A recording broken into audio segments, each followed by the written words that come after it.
R Ashok ಅವರು ಏಕವಚನದಲ್ಲೇ ವಾಗ್ದಾಳಿಯನ್ನ ನಡೆಸಿದ್ರು. I think Priyank Kharge deserve it ಅಂತ ಅನ್ಸುತ್ತೆ ಸರ್. ಅವರ ಒಂದು ಆಲೋಚನೆಗಳಿಗೆ ಅದು ಆ ರೂಲ್ಸ್ ಬಗ್ಗೆ ಮಾತಾಡ್ತಾ ಇದ್ರು. ಎಷ್ಟು ಜನ ಇವರ ಸಚಿವರುಗಳು ಶಾಸಕರುಗಳು ಎಷ್ಟು ಜನ ಸರ್ಕಾರದ ರೂಲ್ಸ್ ಗಳನ್ನ ಫಾಲೋ ಮಾಡ್ತಾರೆ, ಕಾನೂನುಬದ್ಧವಾಗಿ ಇವ್ರುಗಳು ಎಷ್ಟು ಜನ ನಡ್ಕೊಳ್ತಾರೆ ಅನ್ನೋದನ್ನ ಫಸ್ಟ್ ಇವ್ರುಗಳು ಯೋಚನೆ ಮಾಡಬೇಕು ಅಂತ ಅನ್ಸುತ್ತೆ. ಸರ್ಕಾರಿ ನೌಕರರು ಸಂಘ ಸಂಸ್ಥೆ ಸದಸ್ಯರಾಗಿ ಇರೋ ಹಾಗಿಲ್ಲ ಅಂತ ಹೇಳಿದ್ದಾರೆ. ಇದರ ಜೊತೆಗೆ ಅವ್ರ ಇಲಾಖೆಯಲ್ಲಿ ಯಾರ್ಯಾರೋ PDOಗಳು ಸೇರ್ಕೊಂಡು ಹೋಗಿದ್ರಂತೆ RSS ಪಥಸಂಚಲನಕ್ಕೆ, ಅವ್ರನ್ನ ಸಸ್ಪೆಂಡ್ ಮಾಡ್ತೀನಿ ಅಂತ ಹೇಳ್ತಾ ಇದ್ರು. PDOಗಳು ಲಂಚ ವಸೂಲಿ ಮಾಡ್ಕೊಂಡಿದ್ದಾಗ ಸಸ್ಪೆಂಡ್ ಮಾಡೋ ಯೋಗ್ಯತೆಗಳು ಇವ್ರಿಗಿರಲ್ಲ, ಈಗ ಸಸ್ಪೆಂಡ್ ಮಾಡ್ತೀವಿ ಅಂತ ಮಾತಾಡ್ತಿದ್ದಾರೆ. ಏನ್ ಹೇಳ್ತೀರಿ ಸರ್? ಅನ್ನೆಸೆಸರಿ ಆಕ್ಟ್ಸ್ ಅಂತ ಹೇಳ್ತೀವಿ ನಾವು. ಪ್ರಿಯಾಂಕ ಖರ್ಗೆ ಅವರ ಬಗ್ಗೆ ನನಗೆ ತುಂಬ ಹೈಲಿ ಎಜುಕೇಟೆಡ್ ಪರ್ಸನ್ನು, ಒಬ್ಬ ಬ್ರಿಲಿಯಂಟ್ ಯುವ ರಾಜಕಾರಣಿ, ಅದರೊಟ್ಟಿಗೆ ಒಳ್ಳೆ ಕೆಲಸ ಮಾಡ್ತಾರೆ ಅನ್ನೋ ಒಂದು ಭಾವನೆ ಇತ್ತು. ಅವರ ಈ ಸ್ಟೇಟ್ಮೆಂಟ್ಗಳು ಯಾವಾಗ ಖರ್ಗೆ ಅವರು AICC ಅಧ್ಯಕ್ಷರಾಗ್ಬಿಡ್ತಾರೆ, ಸ್ವಲ್ಪ ಅಪ್ಪ ಸ್ಟ್ರಾಂಗ್ ಹೋಲ್ಡ್ ಅಂತ ಗೊತ್ತಾಗ್ಬಿಡುತ್ತೆ. ಪ್ರಿಯಾಂಕ ಖರ್ಗೆ ಅವರು ನಾನೇ ನೆಕ್ಸ್ಟ್ CM ನೆಕ್ಸ್ಟ್ DCM ಲೆವೆಲಲ್ಲಿ ಕೂತ್ಕೊಂಡು ಎಲ್ಲದಕ್ಕೂ ನಾನು ಟಕ್ಕರ್ ಕೊಡ್ತೀನಿ ಅನ್ನುವ ರೀತಿಯಲ್ಲಿ ಮಾತಾಡ್ತಾರೆ. ಅನ್ನೆಸೆಸರಿ ಯಾವುದೇ ಒಂದು 100 years ಸೆಲೆಬ್ರೇಷನ್ ಆಫ್ RSS, ಅದು ಖರ್ಗೆ ಅವರ ಮನೆ ಆಗಲಿ ಅಥವಾ ಕರ್ನಾಟಕದಲ್ಲಿ ಆಗಲಿ ಇಂಡಿಯಾದಲ್ಲಿ ಯಾರ ಮನೆ ಹಾಳು ಮಾಡೋ ಕೆಲಸ ಅಲ್ಲ. ನಿಮ್ಗೊಬ್ಬರು ಪಕ್ಕದ ಮನೆಯವನಿಗೆ 100 ವರ್ಷ ಜೀವನ ಮಾಡಿ ಅವನ ಬರ್ಡೇ ಸೆಲೆಬ್ರೇಟೆಡ್ ಮಾಡ್ತಾ ಇದ್ರೆ ಇನ್ನೊಬ್ಬನಿಗೆ ಅವ್ನು ಯಾಕಪ್ಪ ಬದುಕಿದ್ದಾನೆ, ಅವನ ಹೆಂಗೆ ಸಾಯಿಸೋದು ಅಂತ ರೀತಿಯಲ್ಲಿ ಥಿಂಕ್ ಮಾಡೋವಾಗ ಪಕ್ಕದ ಮನೆಯವರಿಗೆ ಸೆಲೆಬ್ರೇಷನ್ ನೋಡ್ಲಿಕ್ಕೆ ಆಗಲ್ಲ. ನೋಡಿ, ಅವನು 100 years ಬರ್ತ್ಡೇ ಮಾಡ್ತಾ ಇದ್ದಾನೆ ಅಂತ. That is what Priyanka Kharge is doing. ಇವತ್ತಿನವರ ಲೆಟರ್ ಇದೆ ಅಲ್ವಾ, ಹಾಸ್ಯಾಸ್ಪದ ಲೆಟರ್ ಅದು. ಪ್ರಿಯಾಂಕ ಖರ್ಗೆ ಅವರು ನೆನ್ಪಿಟ್ಕೊಬೇಕು, ಅವರ ನೌಕರರು 8 hours to 10 hours ಮಾತ್ರ ಅವರು ನೌಕರರು. ಅವರಿಗೆ ಆ 10 hours ಆದಮೇಲೆ ಅವನಿಗೆ ವೈಯಕ್ತಿಕ ಜೀವನ, ಅವನ ಲೈಫು, ಅವನ ಧರ್ಮ, ಅವನ ಸೊಸೈಟಿ, ಅವನ ವೈಯಕ್ತಿಕ ಇಂಟ್ರೆಸ್ಟ್, ಅದು ಎಲ್ಲ ಇದೆ. ಅವನು ದೇಶಕ್ಕಾಗಿ ಏನು ಮಾಡಬೇಕು, ಅವನ ಧರ್ಮಕ್ಕಾಗಿ ಏನು ಮಾಡಬೇಕು, ಅವನ ಫ್ಯಾಮಿಲಿಗೆ ಏನು ಮಾಡಬೇಕು, ಅವನ ಏನು ಟ್ರಸ್ಟ್ಗೆ, ಅವನ ಸಿದ್ಧಾಂತಕ್ಕೆ ಅವನು ಯಾವ ರೀತಿಯಾಗಿ ಬದ್ಧನಾಗಿರಬೇಕು, ಅದನ್ನು ಮಾತ್ರ ಅವನು ಮಾಡಬೇಕು ವಿನಃ ಅವನು ಡ್ಯೂಟಿಗೆ ಬಂದಾಗ ಅದೇ ಡ್ಯೂಟಿಯಲ್ಲಿ ಬದ್ಧತೆ, ಸೀಕ್ರೆಸಿಯನ್ನು ಮೇಂಟೈನ್ ಮಾಡಬೇಕು. ಪ್ರಿಯಾಂಕ ಖರ್ಗೆ ಅವರ ಡಿಪಾರ್ಟ್ಮೆಂಟ್ ಅವರು ಪ್ರಿಯಾಂಕ ಖರ್ಗೆ ಹೇಳ್ದಂಗೆ ಮಾಡಬೇಕು. ಅವನು PDO ಅವರು ಹೇಳಿದ್ರಲ್ಲ, ನಮ್ಮ PDOಗಳನ್ನು ಡಿಸ್ಮಿಸ್ ಮಾಡ್ತೀನಿ ಅಂತ. ಯಾವಾಗ ಇವರು ಮಾಡ್ಬೋದು? ಅವನು ಏನಾದರೂ ಅವನ ಡ್ಯೂಟಿಯಲ್ಲಿ ಲೋಪದೋಷಗಳಿದ್ರೆ, ಏನೋ ಭ್ರಷ್ಟಾಚಾರಿಯಾಗಿದ್ರೆ, ಅವನು ತಪ್ಪು ಮಾಡಿದ್ರೆ ಅಧಿಕಾರ ಇದೆ. ಅದನ್ನು ಬಿಟ್ಟು ನಾಳೆ ಇವರು ಹೇಳ್ಬೋದು, ನೀನು ಟೆಂಪಲ್ಗೆ ಹೋಗಬೇಡಪ್ಪ, ದೇವಸ್ಥಾನಕ್ಕೆ ಹೋದವರನ್ನೆಲ್ಲ ನಾನು ತೆಗೆದು ಬಿಡ್ತೀನಿ, ಪೂಜೆಯಲ್ಲಿ ಪಾಲ್ಗೊಂಡ್ರ ನೀವು ತೆಗೆದು ಬಿಡ್ತೀನಿ.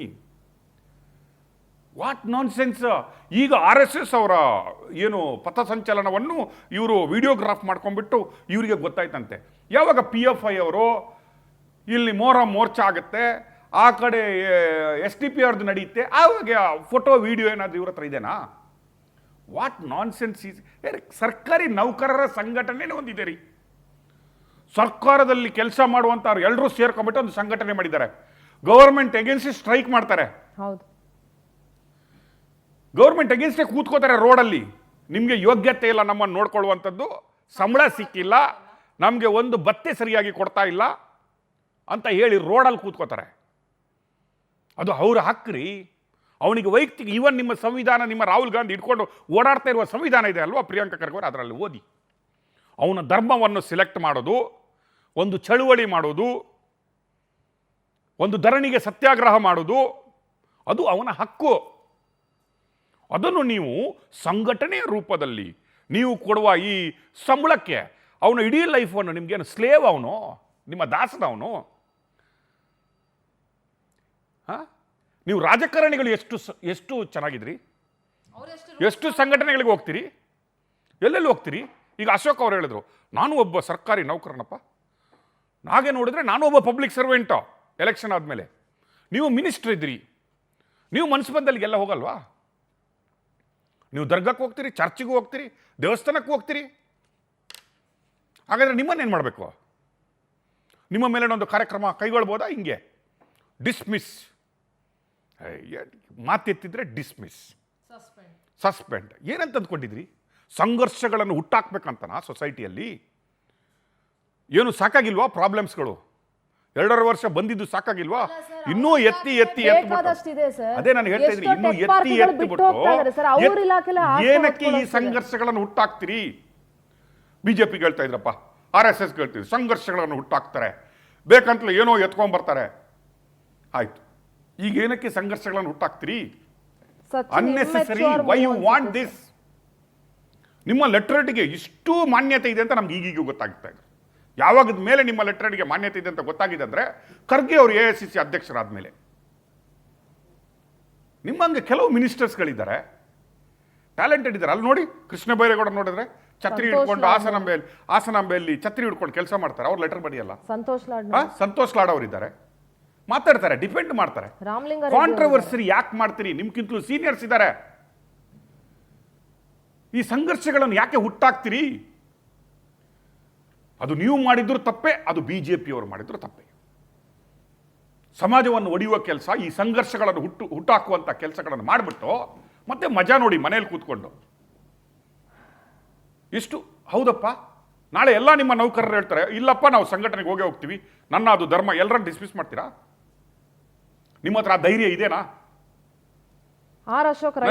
ಅಲ್ಲ, ಎಲ್ಲ ಆ ಧೈರ್ಯ ಇದೆನಾ, ತಾಕತ್ತಿದೆನಾ? ನಾನೇ ಕೇಳ್ತೀನಿಪ್ಪ.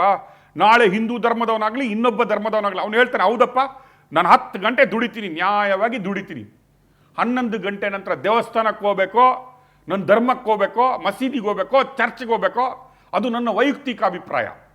ನನ್ನ ಮಕ್ಕಳಿಗೆ ಏನು ಕಲಿಸ್ಕೊಡ್ಬೇಕು ಅದು ನನ್ನ ವೈಯಕ್ತಿಕ ಅಭಿಪ್ರಾಯ.